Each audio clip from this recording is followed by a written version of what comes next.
Hey, welcome back, everyone. So, Joe Biden has just signed the bill to reveal the origins of COVID 19.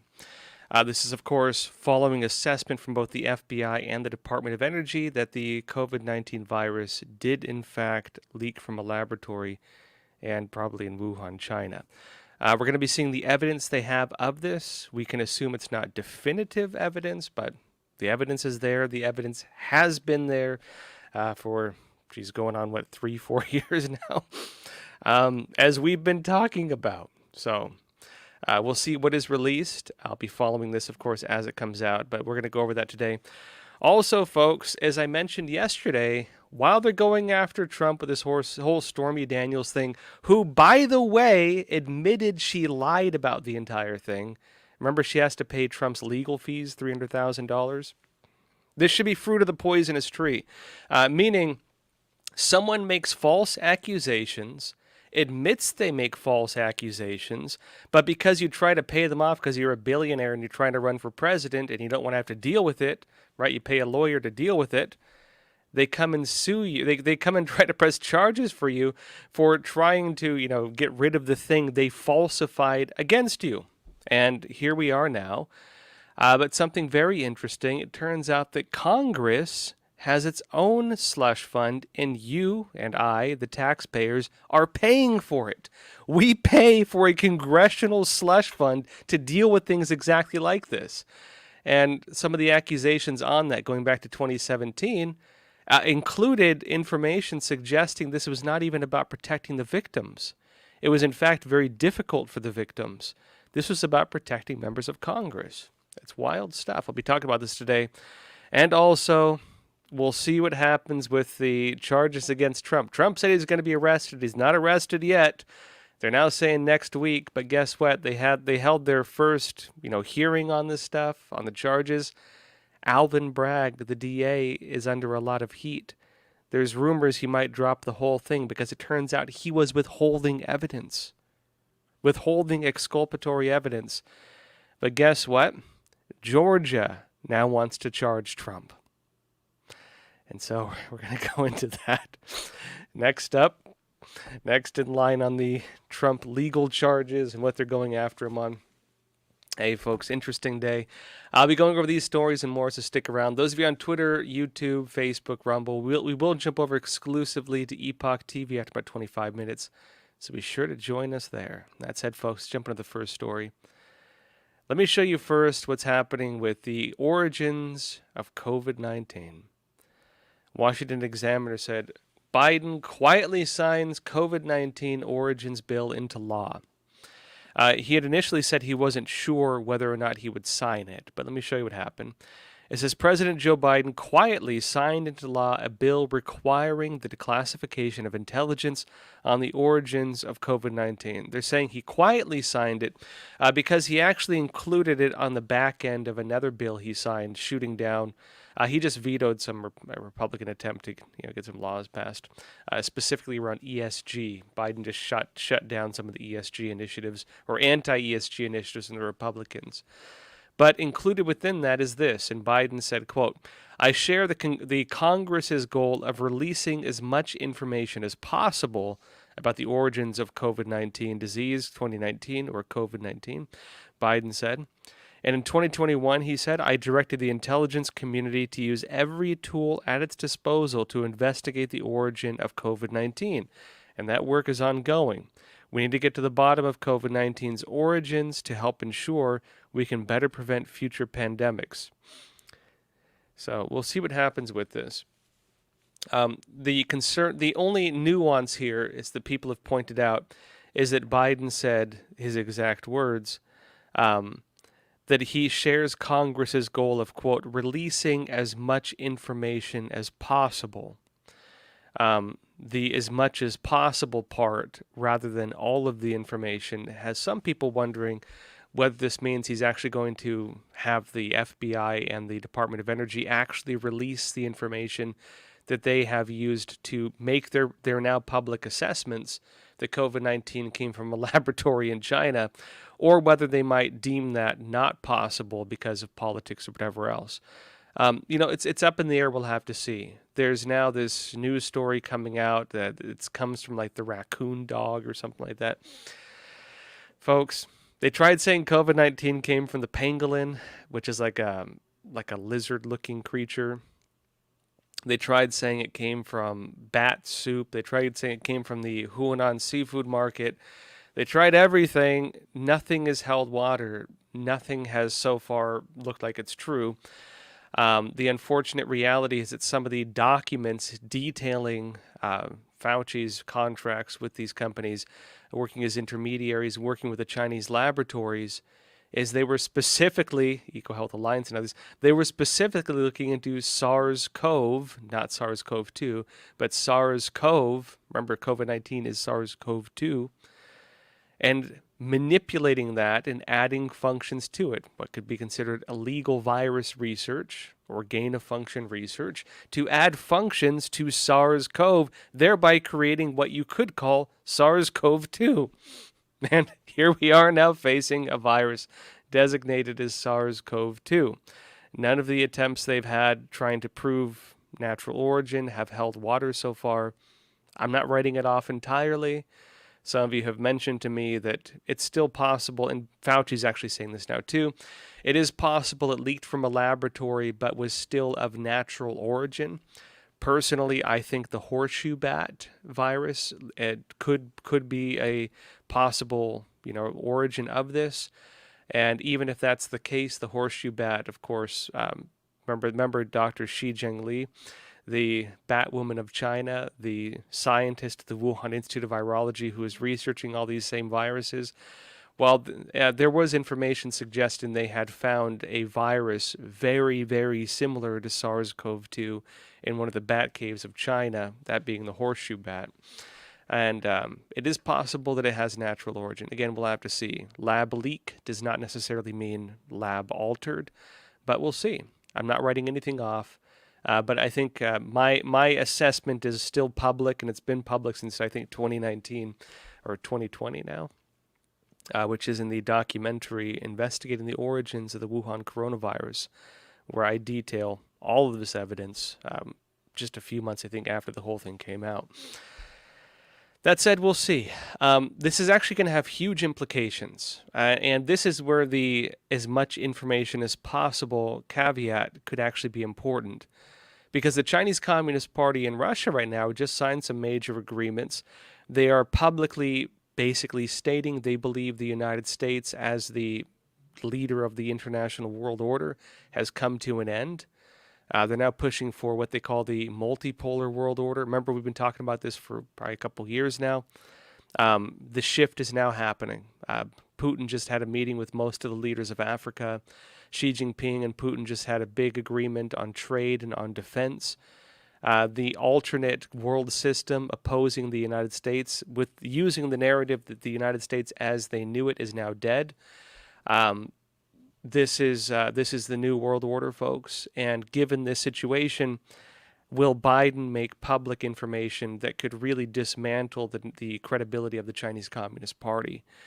It could be a very useful diplomatic weapon at this point. It could be something he needs to do because the CCP is trying to claim that the virus was brought to China by the U.S. military. So we'll see. It's all up in the air. I'll be detailing a bit more next week on what's happening with the unipolar world order versus the multipolar world order, and what this new agreement with Xi Jinping and Vladimir Putin actually means for the United States. Keep in mind, too, that the Mexican president, as Republicans in Congress are calling for wars against the cartels, he's pushing back very strongly against not just America, but Republicans in general. And he's basically saying, well, and actually Biden at this point, he's basically saying that a country that would try to target the former president and one of the main political candidates cannot be regarded as a country able to criticize other nations. What you're watching is the narrative of the Pax Americana, the narrative of the peace under America, the narrative of American rule of law now coming to an end globally. This is extremely significant. Next week I'll go more into that. All right, folks, that said, let's go into what's happening with Congress having a slush fund for sexual harassment. You are paying for this. Your tax dollars are being used by members of Congress to pay people off to go quiet when they're being sexually harassed. But that said, first, though, folks, we do have a sponsor today. Today's episode is brought to you by American Hartford Gold. Now, as we've been talking about, and it's getting much more so, inflation is going to continue and likely get worse. Even Fed Chair Powell is warning us to brace ourselves. Well, there's one way to hedge against inflation. American Hartford Gold makes it simple and easy to diversify your savings and retirement accounts with physical gold and silver. With one short phone call, they can have physical gold and silver delivered right to your door or into your IRA or 401k. American Hartford Gold is one of the highest rated firms in the country with an A-plus rating from the BBB and thousands of satisfied clients. If you call them right now, they'll give you up to $2,500 of free silver and a free safe on qualifying orders. So don't wait. Call them now. That's 877-260-2764, 877-260-2764, or text Joshua to 65532. Again, that's 877-260-2764, or text Joshua to 65532. All right, folks. Actually, let me go over one more thing on the virus before we go into the Congressional Sexual Harassment Slush Fund. I should note that the slush fund is not just for sexual harassment. It's also apparently for like racial discrimination and other things that most of us get canceled for. Actually, I'll go into this right afterwards, but let me talk about what Congress is doing, folks. Congress has a taxpayer-funded slush fund for sexual harassment payments, for racial discrimination payments, and for things that would get you or I canceled. And this goes back to 2017, but people are mentioning it now because, look, they're going after Trump for something very similar. Important to note with the Stormy Daniels case. Stormy Daniels was accusing Trump basically of having an affair with her. It was not like something that was rape or anything like that. She was accusing him of having an affair. She came out later and admitted she lied. She falsified it. In fact, she has to pay Trump's legal fees, over $300,000. Avenatti, her lawyer, is now in prison. But regardless of this, Trump paid Cohen, his lawyer, the lawyer dealing with this whole thing, to just shut her up. Because sometimes you need to do that. If you're very wealthy and someone's making salacious, really, really defamatory claims against you, and you don't want to have to deal with it, sometimes it's easier and less damaging to your reputation to pay them like $100,000 or $200,000 and be done with it. Trump did that, even though Stormy Daniels came out later and admitted she lied. But despite the fact the entire thing was fake from the beginning, as courts have now determined, and as we've seen even Trump's former lawyer, Cohen, the individual who was the intermediary with this, has even been shown to have made false statements and was even prosecuted for it. Despite all of this, you now have them trying to charge Trump based on that. So imagine that, folks. You're accused of, imagine this, right, folks? You're accused of something you did not do. The individual who accused you has come out and admitted publicly that they made the whole thing up. You were innocent. You know you're innocent. You were determined to have been innocent in court. Despite this, you paid them previously to not take it to that extent because it would ruin your reputation and ruin your career, right? And despite the fact that you even paid to have the whole thing, just have them go quiet and stop making false claims against you, they still did it. And then what happens after the whole thing is shown to have been fake? The government comes after you and tries to press criminal charges against you for trying to get the whole thing dealt with legally because you had to pay a lawyer. That's what's happening to Trump right now. Normally, you'd call that fruit of the poisonous tree. If for example, the original claim turns out to be a false, the whole thing gets thrown out. But for the Stormy Daniels case, that's what's happening. And we'll see where it goes. But something very interesting is coming up because people are pointing out, well, this is actually more common in Washington than you may think. In fact, taxpayer dollars are being used for payoffs exactly like this. And these, as far as we know, don't look like they're all fake, like the Stormy Daniels one was. This goes back to 2017. And in fact, a lot of the establishment media were talking about it. CNN, for example. Let me show you. CNN, way back when, reported this, folks. They said, Georgia prosecutors considering racketeering and conspiracy charges. Sorry, I'm on the wrong one. Let me go to Congress first, then I'll go into Georgia.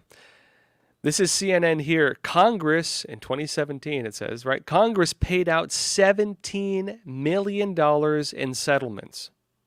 Here's why we know so little about that money. This was, again, from November of 2017, but it went back to the 90s, apparently. It says further in, there's been little specific data to help illuminate just how pervasive sexual harassment is on Capitol Hill, but one figure has emerged. The total that the Office of Compliance, folks, they have an office dedicated to this stuff, the office that handles harassment complaints, has paid to victims. On Thursday, the Office of Compliance released additional information indicating that it has paid victims more than $17 million since its creation in the 1990s. That includes all settlements, not just related to sexual harassment, but also discrimination and other cases. An OOC, Office of Compliance spokeswoman, said the office was releasing the extra data, quote, due to the interest in the awards and settlements figures. The OOC has come under fire in recent days, this is 2017, for what lawmakers and Hill aides alike say are its antiquated policies that do not adequately protect victims who file complaints. Another story, USA Today, stating this. When sexual harassers agree on confidential settlements with victims, at least the payments come out of the harasser's own pockets or from companies that choose to employ them. I think this is fair. If a business leader is sexually harassing their employees and the business leader is, of course, charges are brought against him, and the business leader wants to settle it outside of court because they don't want it to ruin their reputations or their career, what do? Well, they, of course, make a settlement like this, and you expect them to pay out of their pockets. They're not going to pull out of, the corporate finances. They're not going to use, let's say, employees' money. But for some reason, Congress can do that. Congress members who sexually harass interns or whatever like that, or other employees, don't have to pay out of their own pockets. They can pull from a taxpayer-funded pool of money that you and I pay for to silence people who are accusing them of crimes. But regardless, right? They say it's not as the nation has learned this month when harasser serves in Congress. Then taxpayers foot the bill, and the entire episode remains hidden. This outrageous system grows out of a 1995 law known as the Congressional Accountability Act. Folks, think about that for a minute. Who passes laws? That's the legislative branch of our government. Who is protected by this law they passed? That is the legislative branch of our government. Imagine having the ability to pass a law to legalize illegal actions that you want to commit. Think about that. Imagine you're a member of Congress. Your job is to pass laws to protect the American public. Rather than do that, you pass a law that legalizes your ability to sexually harass people and then use money that is not yours, that has come from taxpayers, the people you're supposed to represent, to pay off the people who are accusing you of crimes. Well, that's what Congress did back in 1995 under the Congressional Accountability Act. And it says, according to USA Today, that was intended to make lawmakers subject to the same workplace laws against harassment and discrimination as the rest of American employers. The law was well-intended, they claim, right? Of course, it's been altered over time. Well-intentioned and much-needed effort to end Congress's status as the last plantation. But some of the fine print provisions, such as mandating that settlements be secret and having taxpayers pick up the tab for lawmakers violating the law, represents the opposite of accountability. And it says, for complainants, the act set up an arrangement so cumbersome that it seems designed less to protect wronged workers than to insulate lawmakers from public embarrassment. In other words, it looks like Congress passed a law to protect themselves rather than to protect victims of sexual harassment or other crimes. There you have it, folks. I should note, of course, with the Me Too movement and with the way Congress works in general, this has been told to me by people who work there. I've been told directly that they use sex and sexual harassment kind of as a blackmail tool. And so you can understand there's some, for their credit, although it's terrible, unfortunately, sexual accusations are a political tool. We've seen it used multiple times. We've seen it used against Trump. We've seen it be used against other folks. It is a political tool of blackmail. And between political parties, they do this to each other. And there's even third-party organizations that will carry out operations like this as a type of, I believe they call it like black propaganda or black advertising. Black PR is the name for it, where you hire a PR organization or, let's say, a political organization to create not promotional materials, but instead defamatory materials against your opponents. And of course, with some states like New York, you're guilty until proven innocent when it comes to sexual harassment allegations. In New York City, for example, the accusation itself serves as evidence, meaning that you cannot be charged with a crime unless there's evidence. The accusation is evidence. And so, to some extent, states like New York are under Napoleonic law, where you are guilty until proven innocent. The accusation is proof of guilt unless you can demonstrate evidence otherwise. And so you can understand how sexual harassments have been weaponized and how they are used politically like this. Not saying, of course, if it's legitimate sexual harassment, I think people should say something about it. But unfortunately, again, it is these days a political tool, and it's even a tool for personal attack. You have a lot of people who just get angry at someone or hateful of someone and want to destroy them, and they'll use things like this. And so it's the unfortunate, complicated nature of the modern world we have unfortunately created for ourselves. Not defending Congress in any way. And I think actually there should be some transparency with these things. And of course, despite the fact this exists, we still do hear claims publicly. But oftentimes the claims we hear publicly tend to be the ones that are being used politically anyways. Interesting case, right? Especially as it relates to what they're going after Trump with. That said, folks, we'll see what happens with the charges Trump is now facing in New York. They held the first hearing. Trump has not yet been arrested. The first hearing, though, showed that DA Alvin Bragg withheld evidence.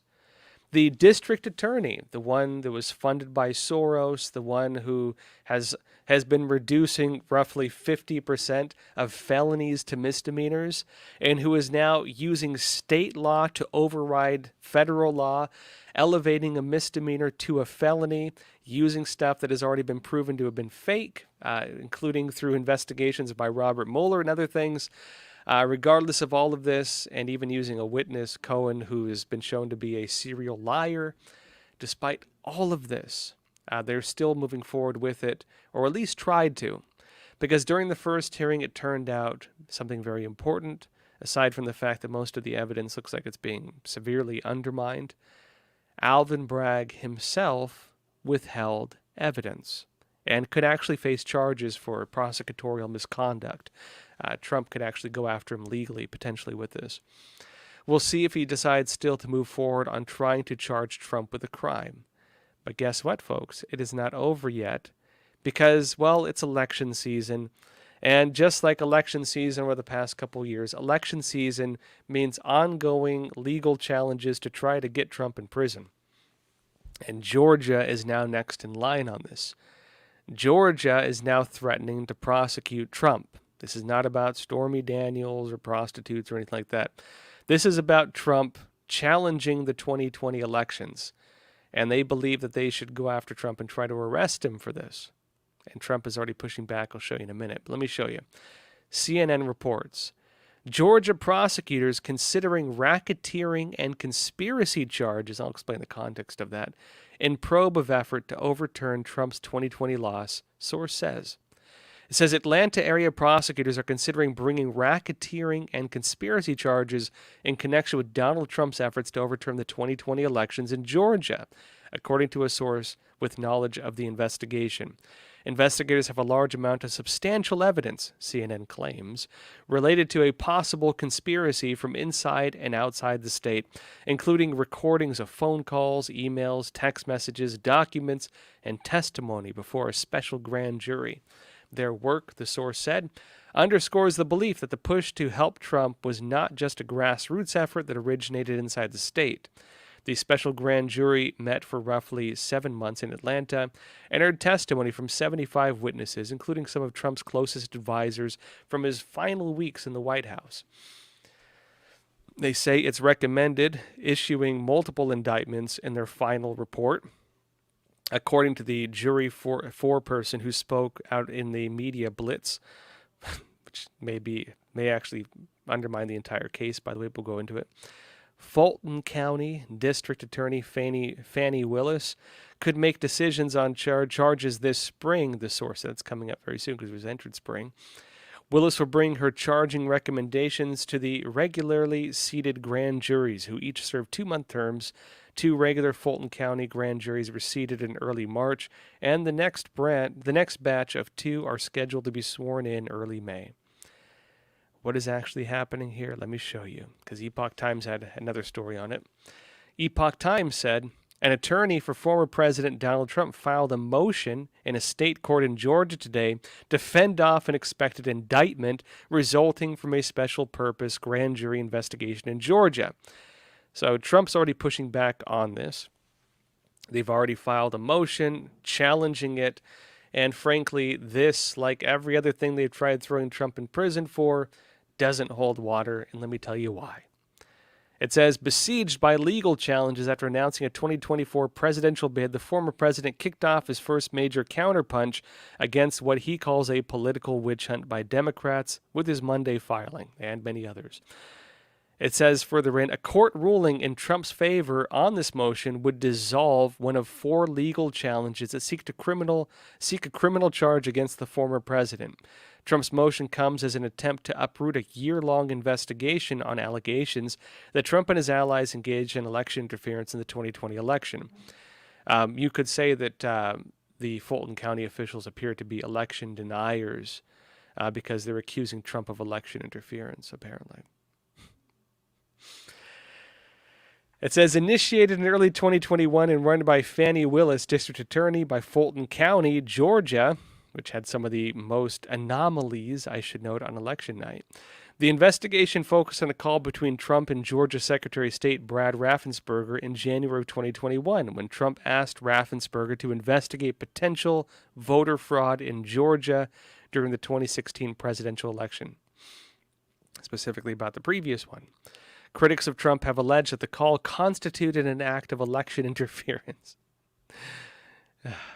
Trump has denied all allegations of wrongdoing on his part. So, folks, remember how the Democrats and Hillary Clinton said that Trump was colluding with Russia? Remember how Obama called for investigations, even had Trump wiretapped and tried, of course, undermining his entire presidency, and how they appointed Robert Mueller, a special counsel, to try to remove Trump from office based on what they knew previously were false claims, because James Comey, the former head of the FBI, had actually written that they knew that this stuff was fake and the entire thing was fake, but regardless, he tried to remove a sitting president from office, thereby committing what could be called a coup d'etat.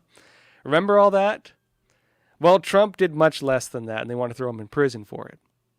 And the folks who committed the other acts, not only falsifying evidence, but using the falsified evidence to try to undermine an election and then try to remove a sitting president from office, all of them are still running scot-free.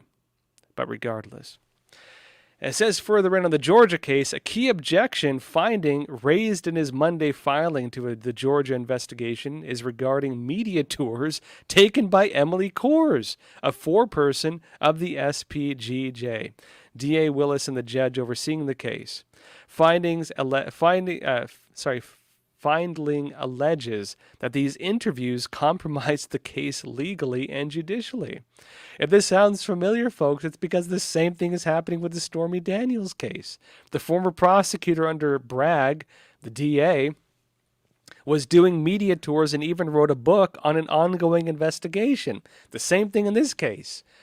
You cannot, in an ongoing investigation, make public your findings, make accusations against the suspect you're trying to investigate, do media tours, defame them, undermine them, and by doing so poison any possibility of a jury pool because you've already spread your conclusions based on ongoing investigations before bringing charges. Imagine that. Imagine you're being investigated for a crime. Imagine you're being investigated. You didn't do anything, right? To say hypothetically, you did not commit a crime. You know you're innocent. The person investigating you hates you. You have a history with this person. Maybe you went to high school with them and you gave them a wedgie one day and they've hated you ever since. You called them a name and they just have it out for you. You know this person has it out for you. You know they hate your guts.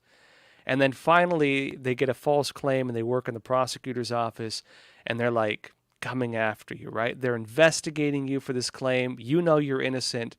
And they end up in the end not being able to find anything to bring charges against you. And what do? They write a book based on their investigations, using legal authority to investigate you and your past, putting information they got through a legal investigation into a published book, and then doing media tours to defame you. How would you feel? Do you believe that's right? Would you believe that that is legally sound? That is what they're doing against Trump, both in the Stormy Daniels case and in the Georgia case. And of course, under normal legal precedent, that would be considered an illegal act, first of all, a potential legal act, but also something that would get any case thrown out. They would not be able to charge you on that, especially after carrying out those acts. In fact, you could probably sue them for it and have a good chance at winning. But further in it states, it pointed to Kaur's high-profile interviews with several media outlets in early 2023, including the New York Times, when she said that the jury panel recommended indictments on people who were subpoenaed and subsequently provided the publication, New York Times, with some details of the proceedings. You can't use your legal authority to investigate people and then use the information from the legal investigations to publish publicly, and then either make money or get famous. Like, that is significant, severe abuse of our legal system. You cannot do this under any normal circumstance, and they're doing it against Trump. And he's noting this as a way to get the case thrown out. They may have bombed the entire case by doing this. One last point on this. It says further in his Monday finding said that D.A. Willis's office must be disqualified from pursuing the case further, citing concerns related to prosecutorial misconduct and conflict of interest. And if that sounds familiar, it's because that's what D.A. Bragg in New York is being accused of as well now, prosecutorial misconduct. Because they want to get Trump, folks. Last part, it says in a more technical aspect, Findling argued in his Monday filing that the SPGJ, this Georgia organization, the Georgia court, special counsel, whatever they're using to go after him, spawned from unconstitutionally vague statuses. That's Georgia Code 1512-100, which violated due process and the fairness of proceedings. Anyways, folks, get used to it. It's election season. Election season is false accusation season. And election season is also get Trump season now, at least as long as Trump is on the in the political spotlight. I will have you all remember, when Trump was president, and even prior to him being elected president previously, almost every month they had a new scandal. Almost every month, all the mainstream media says they got him now. He's going to prison. Trump is going to be arrested. What are you going to do now, folks, without your orange savior? That was the narrative they kept coming out with. What are you going to do? Trump's going to be arrested. How do you feel supporting a criminal? Do you remember this? Every month they did this. Every month they had a new scandal. And every month the scandal fell to pieces. Consider watching the Trump show and the attacks against him like watching the old cartoons Roadrunner and Wile E. Coyote. Every single episode, it's the same thing. Wile E. Coyote makes some elaborate plan to get the Roadrunner. You as a kid watching TV and your cereal said, uh-oh, Looks like the coyotes got him now. And of course, the plan ended up backfiring on itself, destroying the people who tried concocting it. And the, Roadrunner does his meep meep thing and runs off into the distance. This has been the repeated picture of what has happened with Trump over and over and over again. And every time it looks like that Wile E. Coyote plan's going to get him, and it backfires on them. Already you're seeing these new plans backfire on them. We've been watching this show. Every episode is the same. Consider it like this. Every single episode follows the same basic plot line. So take it for what it is, folks. All right, that said, let's jump over to Epoch TV because I want to talk about lawfare, the obsession to prosecute Trump, some of the information on the vaccine injuries, and a lot of other stuff. Again, folks, I do an hour-and-a-half show, so come join us on Epoch TV. There's a lot I can't talk about on YouTube because YouTube will give me a strike, and they have done so retroactively, and they don't like me very much. Join us on Epoch TV. Come breathe the fresh air of freedom. Before we jump over, folks, let me show you a quick trailer. My documentary, speaking of things that cannot be shown on YouTube, which is the real story of January 6th, and which includes some of the footage that is hopefully going to be released publicly very soon, showing a very different story than what you've been told on January 6th, is now available on DVD. So please pick up your copy if you want to send it to some. I know some people wanted to have their friends or family watch the documentary. They said, how do I do it? You have to gift them a subscription. You can buy them a DVD now and you can mail it to them. So that's on our Epoch TV shop, epochtv.shop. You can use the promo code Joshua for 20% off. And folks, let me show you the trailer now, then we'll jump over. That was a shooting gallery up there. I could hear the tremble in his voice. She suffered a very severe beating, and the video is pretty graphic. Justice for us seems almost impossible. It's not fun to watch somebody die, and they knew she was in mortal peril. They have not asked the hard questions. Why was the Capitol intentionally unsecure that day? The FBI had information about security concerns before January 6th. They're out for blood, and they're getting it. They appear to be winning. Were the actions of the Capitol Police out of line? Were there violations in use of force? Now I describe it as an inside job. I'm ready to do whatever God calls me.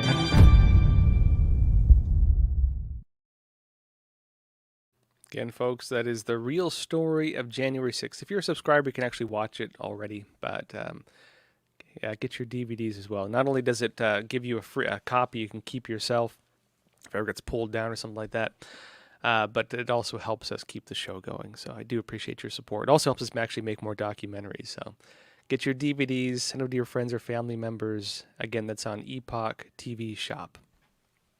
All right, folks, that said, let's jump over to Epoch TV exclusively, and I will see you there. And folks, let's talk about lawfare.